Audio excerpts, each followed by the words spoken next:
Figaro Vox/Analyse. Le voyage en Chine du président Emmanuel Macron s'effectue dans un contexte favorable et plein de promesses pour les relations entre les deux pays.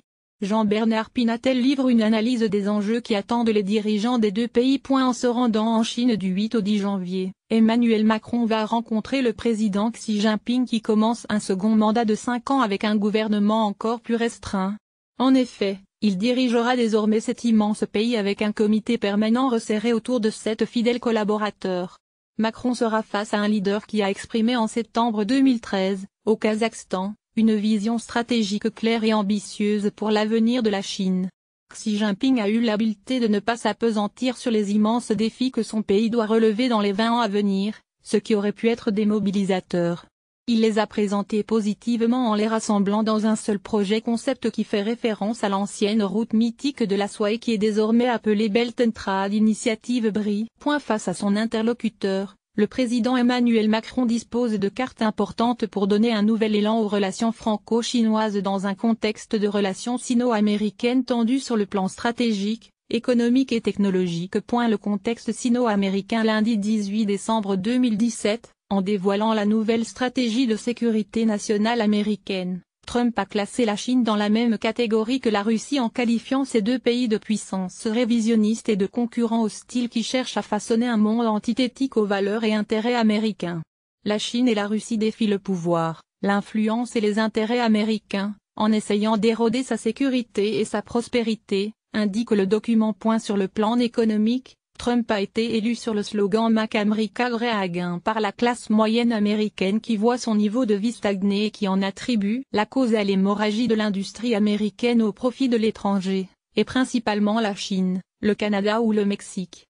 Devenu le champion du patriotisme économique, il a forcé, dès son investiture, le Canada et le Mexique à renégocier l'accord ALENA.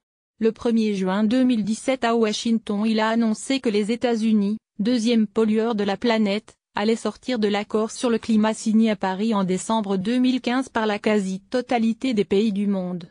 Le vendredi 10 novembre 2017, au forum annuel de la PEC qui se tenait au Vietnam, Donald Trump a confirmé sa décision de retrait de l'accord de libre-échange transpacifique TPP pour privilégier le cadre bilatéral. De même, le 1er décembre 2017, les États-Unis ont officiellement informé l'Organisation mondiale du commerce qu'ils s'opposaient à l'octroi à la Chine du statut d'économie de marché, ce qui devrait leur permettre de maintenir des barrières douanières élevées sur certains produits chinois. Sur le plan technologique, Trump a lancé le 14 août une enquête sur les conditions de transfert de technologie américaine et le respect de la propriété intellectuelle en Chine. Cette pression tous azimuts sur la Chine irrite au plus haut point les dirigeants chinois qui n'ont pas manqué de vilipender devant moi cette politique internationale fondée sur le bilatéralisme et le donnant-donnant. Mais tout en dénonçant le risque de guerre commerciale, ils ont choisi de satisfaire l'ego de Trump en rentrant dans son jeu. Lors de sa première visite en Chine les 8 et 9 novembre dernier, Trump a signé pour 253,4 milliards de dollars d'accords commerciaux. La Chine a des défis immenses à relever. Inégalité et qualité de vie. Ce pays, le plus peuplé du monde, a connu un développement économique sans précédent dans les 25 dernières années. Le PIB par habitant est passé d'environ 1 000 $ en 1990 à 15 000 $ en 2016, d'après la Banque mondiale. Sur cette période, 700 millions de Chinois sont sortis de la pauvreté. Le pourcentage de Chinois vivant avec moins de 1,25 $ par jour est passé de 85% à 11% entre 1980 et 2012. Mais cette fabuleuse amélioration s'est accompagnée d'une pollution insupportable pour les habitants de grandes villes et d'une triple croissance des inégalités entre les plus riches et les plus pauvres. Moins entre les provinces chinoises côtières de l'Est et celles de l'intérieur de l'Ouest, moins entre les villes et les campagnes. La Chine, qui demeure encore le premier émetteur mondial de CO2, est devenue le leader en production d'électricité d'origine renouvelable avec 1398 TWh en 2015, loin devant les États-Unis 568 TWh, le Brésil et le Canada. Le président chinois a fixé l'objectif de produire d'ici 2020 au moins 15% de l'ensemble de l'énergie à partir de sources renouvelables. La Chine essaie encore de réduire plus vite ses besoins en énergie fossile, bien que ceux-ci resteront croissants selon les experts jusque dans les années 2025-2030. Je reviens d'un voyage de 10 jours en Chine en novembre 2017 où j'ai rencontré les responsables impliqués dans les nouvelles routes de la soie à Pékin, Xi'an, Xiamen et Shanghai. Lorsqu'on visite la Chine en 2017, son engagement à limiter le changement climatique et à maîtriser les énergies saute aux yeux et sur ce point fondamental le président Macron n'aura aucune peine à trouver un terrain d'entente et de coopération avec le président chinois. Face aux inégalités entre les riches et les pauvres, le président Xi Jinping s'est attaché à lutter contre la corruption des mouches, les petits fonctionnaires, qui étaient perçus par la population comme la première cause d'inégalité.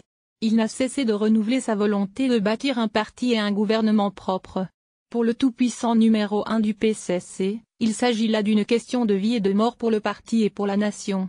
La Belt and Trade Initiative BRI vise à corriger les deux dernières inégalités en développant l'ouest de la Chine, en l'ouvrant 5e l'Asie centrale et l'Europe et en fixant les paysans dans les campagnes. Pour réussir ce triple défi et dans un contexte de concurrence hostile avec les États-Unis, la Chine doit maîtriser la vulnérabilité que constitue sa dépendance en énergie et en matières premières minérales et agricoles. La Belt and Trade Initiative BRI vise aussi à diversifier ses sources d'importation et à les sécuriser. La dépendance chinoise en énergie et en matières premières agricoles. La Chine importait en 2015 60% de ses besoins en pétrole, 30% de ceux en gaz naturel et 5,5% de ses besoins en charbon, dont elle est le premier importateur mondial dont la décroissance est amorcée depuis cette date. 60% du pétrole importé vient encore du Moyen-Orient et d'Afrique. Par ailleurs, la Chine dispose de moins de 10% des terres agricoles de la planète alors qu'elle représente plus de 20% de sa population. La Chine est ainsi le premier importateur mondial de produits agricoles. Du fait de la modification de la consommation liée à l'amélioration du niveau de vie protéines animales, ses besoins ne feront qu'augmenter, posant à la Chine un véritable problème de sécurité alimentaire. Le soja et les huiles représentent plus de la moitié de ses achats. 40% des flux de soja mondiaux vont 5e la Chine, ou 65% si on se limite à la graine, car c'est le mode d'achat privilégié. Ces importations augmentent ainsi virtuellement d'environ 50% la surface cultivée totale dont elle dispose. Tout en modernisant son agriculture pour atteindre l'autosuffisance en céréales. La Chine s'est donc engagée depuis une dizaine d'années dans une vaste politique de rachat et de location de terres arables à travers le monde, surtout aux Philippines, en Indonésie et au Laos et plus de 60 millions d'hectares sur le continent africain. Pour sécuriser ses approvisionnements vitaux, la Chine mène une politique de diversification de ses sources d'approvisionnement et des voies d'acheminement. La principale route maritime par où transite actuellement 80% des importations chinoises est vitale mais très vulnérable. C'est pour cette raison que la Chine s'est attachée à construire un collier de perles et moins prosaïquement une ceinture de bases aéronavales. Ces ports pour ceux du Myanmar et du Pakistan sont directement reliés à la Chine et constituent les deux premières routes terrestres de la nouvelle route de la soie. Un autre tracé suit le chemin historique de l'ancienne route de la soie. Cette route part de Xi'an, que le président Macron va visiter et où a été découverte en 1974 l'armée de terre cuite qui protège le mausolée de l'empereur Qin. Elle traverse le Kirghizistan, les villes de Samarcande et de Bukhara en Ouzbékistan et de Merv au Turkménistan d'où une branche s'oriente 5e la Turquie et l'Europe et l'autre 5e l'Iran et le Moyen-Orient. Enfin la dernière est dédiée au chemin de fer et à la route. Elle part aussi de Xi'an, traverse le nord du Xinjiang, le Kazakhstan, la Russie, la Pologne et relie le nord de l'Europe à la Chine. Ainsi, le 18 janvier 2016, après 18 jours et 12 000 km traversés et 2 ruptures de charge, le premier train de marchandises parti de la ville d'Iou dans la province du Zhejiang a fait son arrivée à Barking, dans la banlieue de Londres. Ce gigantesque effort d'infrastructure n'a pas qu'un but stratégique, il est réalisé pour favoriser le développement de tout l'ouest de la Chine en l'ouvrant 5e l'Asie centrale, le Moyen-Orient, la Russie et l'Europe. En effet, et les Chinois ne cessent de le rappeler, 1% du PIB investi dans l'infrastructure génère au moins 1,5% de croissance supplémentaire dans les pays et les régions traversées.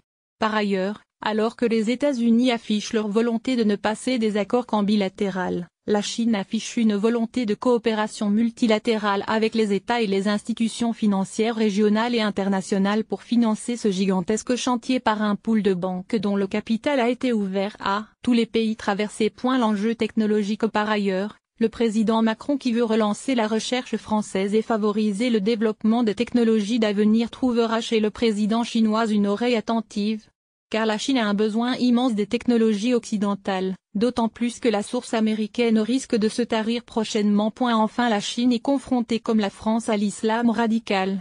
Le pays comporte entre 60 à 100 millions de musulmans sunnites selon les données fournies par le Centre international de la population de l'Université d'État de San Diego pour le US News & World Report. La Chine possède 65,3 millions de musulmans. Le site internet de la BBC Religion et Éthique donne une fourchette de 20 à 100 millions 1,5 à 7,5% du total de musulmans en Chine. Ceux-ci se répartissent majoritairement dans les populations du nord-ouest et occidentales ouïghours, kazakhs, tadjiks, douanganes.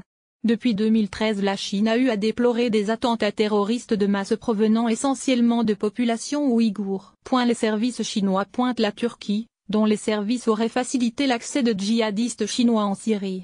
Par ailleurs, les 3 routes terrestres de la soie qui traversent le Myanmar, le Pakistan et l'Ouzbékistan sont confrontés aussi à l'islam radical. Enfin, en tant que membre du Conseil de sécurité de l'ONU, comme la France, la Chine est présente financièrement, économiquement et souvent militairement sur tous les théâtres du Moyen-Orient et africain qui intéressent directement notre sécurité et notre développement, notamment à Djibouti où selon Défense News, leur nouvelle base est capable d'héberger une brigade complète 7 à 10 000 hommes. Le président Macron va rencontrer un dirigeant très largement impliqué dans les défis posés à son peuple, dans un contexte géopolitique favorable à la France. Les présidents Macron et Xi Jinping ont donc de nombreux points à évoquer qui concernent les deux pays: le défi climatique, les énergies propres et / renouvelables, les partenariats scientifiques, technologiques et commerciaux et aussi les dossiers sécuritaires qui nous concernent, notamment face à l'islam radical au Moyen-Orient et en Afrique.